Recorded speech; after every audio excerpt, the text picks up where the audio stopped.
Hello, welcome to the France 24 interview. Well, you've probably seen the terrible images. Children with swollen bellies and a vacant gaze, their ribs protruding under arms as thin as matchsticks. East Africa's worst drought in 60 years has left millions on the brink of starvation. And the United Nations says that the worst-hit area spans 2 war-ravaged zones in southern Somalia. Now there, the crisis has moved officially beyond just a food emergency to a full-blown famine. And we're hearing warnings now of worse to come. Well, my guest today is joining us from Rome, Cristina Amaral. Thanks for being here. You are with the Food and Good morning. You're with the Food and Agriculture Organization, and you're sort of the chief of emergency operations. I would like to ask you something. Your organization sort of describes itself as leading the efforts globally to fight and even defeat hunger. And yet here we are once again in a situation where we're seeing a widespread African food emergency with famine in some areas, and it seems like we are behind the curve once again. Why are we always playing catch-up here? Well, certainly there's a need for also some long-term investments, and also there is a need to do things differently when we do emergency responses. We cannot just limit ourselves to cushion the immediate needs. When we do it, we need to look at saving lives and saving livelihoods. And what we have been advocating, and is in the way we approach the emergency response, we should start to think immediately how to help people to get back on their feet, how to help them to start to produce, to get their own means of survival reestablished, and to help them through the crisis to be able to be less dependent on aid. And this type of approach, sometimes it's very difficult to impose from the beginning, because there's always a pressure to act, and certainly we cannot just look at crisis of food security when things come mediatic. We have to think about also building resilience, because these types of shocks are there to stay.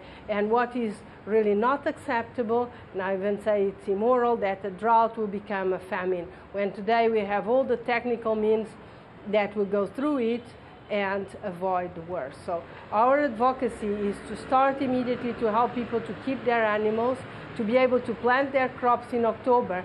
So by the end of the year, hopefully they will be able to get their own food and be less dependent. At the same time, if we help people today, as we are doing in South Somalia, through cash for work, rehabilitation of public works, some cash transfers to the most vulnerable families, and then some social and economic project. Because at the end of the day, it's getting people together with the project. At the end of the day, but we are still speaking medium and long term. What I don't quite understand is, someone from the World Food Program was telling me here on the same set recently that you've seen this coming for 18 months, even 2 years out. So why wasn't there enough time to even prepare? That's surely enough time for 1 or 2 harvests. There was certainly enough time to prepare. We have been running a preparedness project for the Horn of Africa for the last 2 years, since the drought in 2008, but there was no substantive response to scale up some of these preparedness activities. It's a kind of activity that falls between the cracks of humanitarians and those of the long-term development, that sometimes don't consider crisis prevention at the heart of the policies and the long-term development plans.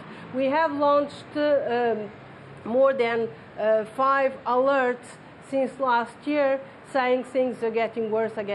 I was myself in the region in March, talking with the governments, talking with the donors in the region at the technical level, telling them there is a drought, it's going to get worse, we need to scale up our efforts, but unfortunately we haven't done collectively enough. So it takes, it seems... We didn't have the means to do more in time. And in other words, the way you get the means, it seems, is you have to repeatedly alarm people, and the way to do that is to say there's a famine. Well, we don't say that there is a famine in a light way. We have today a scientific methodology substantiated by field assessments, that allow us to say that there are more than 2 people per 10,000 inhabitants, that the malnutrition are high. So this is a whole process, but we should be able to work faster when there is a food security crisis before it becomes a famine. Christina That lack of... I'm sorry. Yes? I'm sorry to cut in, but I'm curious about the question of famine. It seems. Can you argue there's a political aspect to declaring a famine? Because there are areas, perhaps, say in Ethiopia, right on the border with Somalia, where the situations are just as bad, and some aid workers would argue that there's actually famine there, but there's no declaration of famine.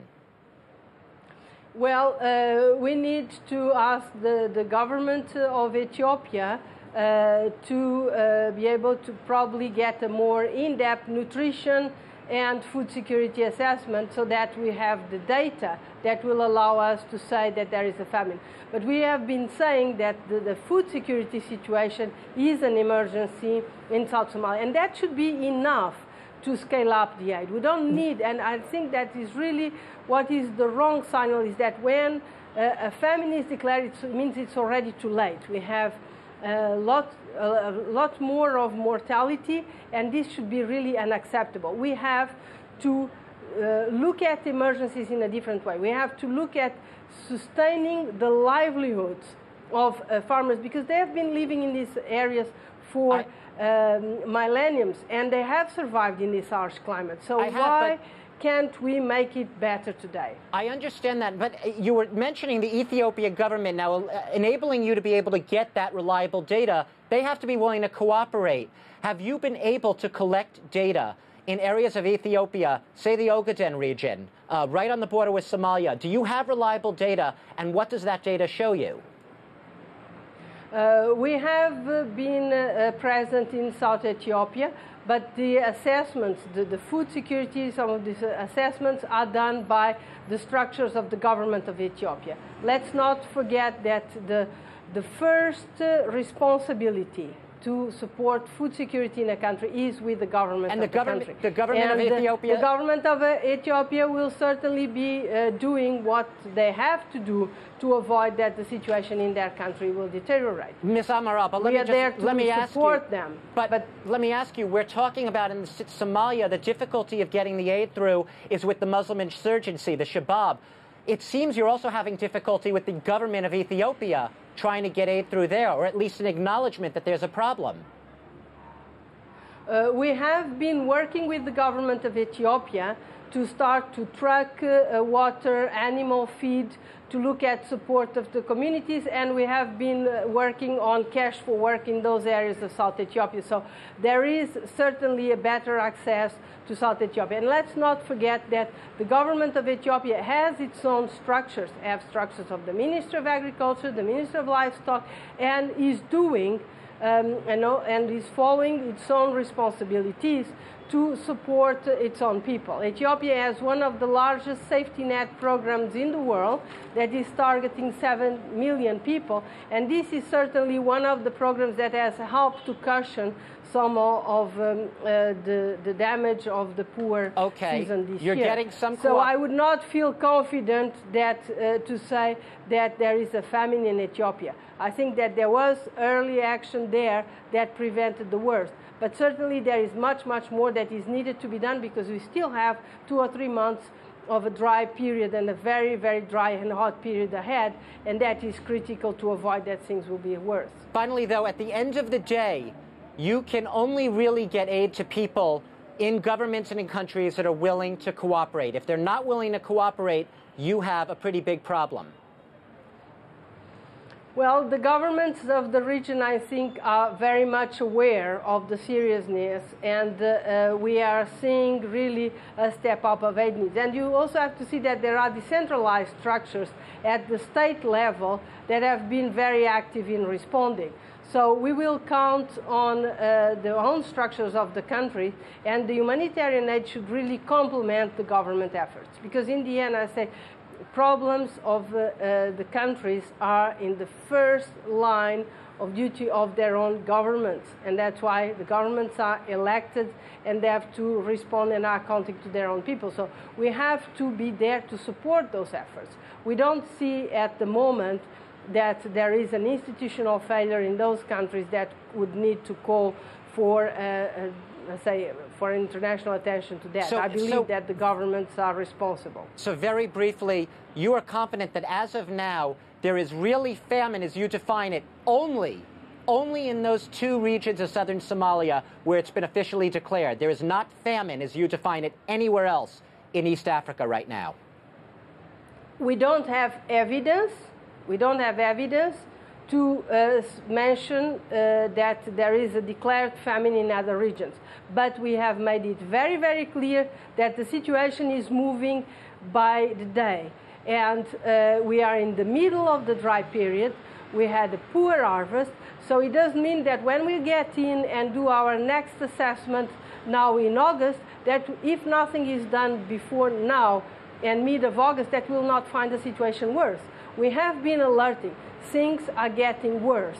But we can only declare responsibly a famine when we have the evidence of the surveys that are telling us that these indicators have been surpassed, that we have surpassed a certain threshold that becomes really becomes critical. But it should not be. But it should not be the reason not to act. Even a food security emergency should be enough to step up the actions. Christina, what we want is that.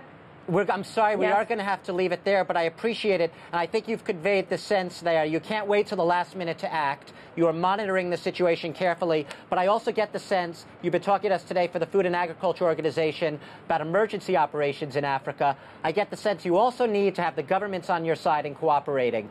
We appreciate you being our guest here today on France 24, talking about the food crisis in the Horn of Africa. And thanks to all of you for watching the France 24 interview.